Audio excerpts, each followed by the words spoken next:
ലഞ്ചിന് ഒരു മീൻ കറി ഉണ്ടാക്കാം. കൂടെ മീൻ വറുത്തതും ആവാം. അതും മത്തി വറുത്തതാണെങ്കിലോ ആഹാ അന്തസ്സ്. ആദ്യമേ കറിക്ക് ആവശ്യമായിട്ടുള്ള വെളുത്തുള്ളിയും ഇഞ്ചിയും ഒന്ന് ക്രഷ് ചെയ്തെടുക്കുന്നുണ്ട്. കൂടെ തന്നെ ഒരു ചട്ടി ചൂടാക്കാൻ വെച്ചു. അതിലേക്ക് വെളിച്ചെണ്ണ ഒഴിച്ചു. കടുകും ഉലുവയും പൊട്ടിച്ചെടുക്കുന്നുണ്ട്. ചെറുതായി നുറുക്കി വെച്ചിരിക്കുന്ന ചെറിയുള്ളിയും കൂടി ഇട്ട് നന്നായി ഒന്ന് മൂപ്പിച്ചെടുക്കുന്നുണ്ട്. കടുക് കൂടിയോ എന്നൊരു സംശയമുണ്ട്. സാരില്ല, ഒരബദ്ധം ആർക്കും പറ്റുമല്ലോ. ശേഷം ക്രഷ് ചെയ്ത് വെച്ചിരിക്കുന്ന വെളുത്തുള്ളിയും ഇഞ്ചിയും ഇട്ട് കൊടുത്ത് അതും ഒന്ന് മൂപ്പിച്ചെടുക്കുന്നുണ്ട്.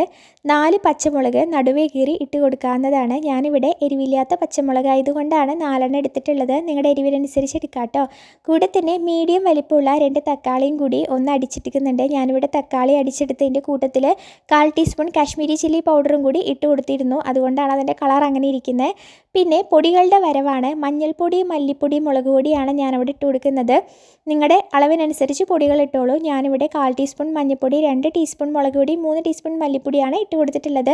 പൊടികളൊന്ന് വഴണ്ട് വരട്ടെ. ആ സമയം ഒരു നാരങ്ങ വലിപ്പത്തിലുള്ള പുളി കൂടി വെള്ളത്തിലിട്ട് വെച്ചിരുന്നു. അതും കൂടി നന്നായി ഒന്ന് പിഴിഞ്ഞ് ഒഴിച്ചു കൊടുക്കാവുന്നതാണ്. പൊടികളുടെ പച്ചമണം മാറിയതിന് ശേഷം മാത്രം ഒഴിച്ചു കൊടുക്കാൻ ശ്രദ്ധിക്കുക കേട്ടോ. നന്നായിട്ടൊന്ന് ഇളക്കി കൊടുത്തതിന് ശേഷം മസാലയും പൊടികളൊക്കെ ഒന്ന് സെറ്റായിട്ട് വരട്ടെ. അതിലേക്ക് ഞാനൊരു 1/4 കപ്പ് തേങ്ങ കൂടി അടിച്ച് ഒഴിച്ചു കൊടുക്കുന്നുണ്ട്. തേങ്ങ മിക്സിയുടെ ജാറിൽ അടിച്ചെടുത്തതിന് ശേഷം അതേ ജാറിലേക്ക് തന്നെ കുറച്ച് വെള്ളം, നമുക്ക് എത്രയാണോ കറി ആവശ്യമുള്ളത് അത്രത്തോളം തന്നെ വെള്ളവും കൂടി അതിലേക്ക് അപ്പം തന്നെ ഒഴിച്ചു കൊടുക്കാവുന്നതാണ്. അങ്ങനെ വെള്ളവും കൂടി ഒഴിച്ചു കൊടുത്തതിന് ശേഷം ഞാൻ ഇതുവരെ ഉപ്പൊന്നും ചേർത്ത് കൊടുത്തിട്ടുണ്ടായിരുന്നില്ല. ഈ സമയം നമുക്ക് ഉപ്പ് ചേർത്ത് ഉപ്പും പുളിയൊക്കെ ഒന്ന് നോക്കാവുന്നതാണ് കേട്ടോ. മീൻ ഇട്ട് കൊടുക്കുന്നതിന് മുന്നേ നോക്കുന്നതായിരിക്കും നല്ലത്. അങ്ങനെ ഉപ്പും കൂടെ ഇട്ട് കൊടുത്തതിന് ശേഷം കഴുകി വൃത്തിയാക്കി വെച്ചിരിക്കുന്ന മീനും കൂടി നന്നായിട്ട് ഒന്ന് ഇട്ട് കൊടുക്കാം. മീൻ ഞാനിവിടെ ചെമ്പല്ലിയാണ് കേട്ടോ എടുത്തിട്ടുള്ളത്. അങ്ങനെ അതും ഇട്ട് കൊടുത്ത് മീനൊന്ന് തിളയ്ക്കട്ടെ.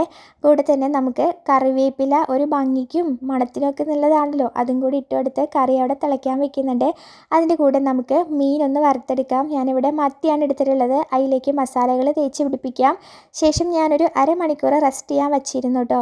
ഇനി ഒരു പാന് വെച്ചിട്ടുണ്ട്. പാന് ചൂടായി വരുമ്പോൾ അതിലേക്ക് ഓയിൽ ഒഴിച്ച് കൊടുക്കുന്നുണ്ട്. ഓയിൽ ഒഴിച്ച് കൊടുത്തൊന്ന് ചൂടായി വരുമ്പോൾ 2 തണ്ട് കറിവേപ്പില കൂടി ഒന്ന് ഇട്ട് കൊടുക്കുന്നുണ്ട്. കറിവേപ്പില ഇട്ട് കൊടുത്തതിന് ശേഷം ഓരോ മത്തി കഷ്ണങ്ങളായിട്ട് ഇങ്ങനെ അടുക്കടുക്കി വെച്ച് കൊടുക്കാവുന്നതാണ്. അങ്ങനെ മത്തി വറുത്തതും മീൻ കറിയും ഇവിടെ ആയിട്ടുണ്ട്. ഞങ്ങളുടെ ലഞ്ച് ഇന്ന് ഇതൊക്കെയാണ്. അപ്പോൾ വീണ്ടും വിശേഷങ്ങളായിട്ട് കാണുന്നത് വരേക്കും ടാറ്റാ ബൈ, സീ യു.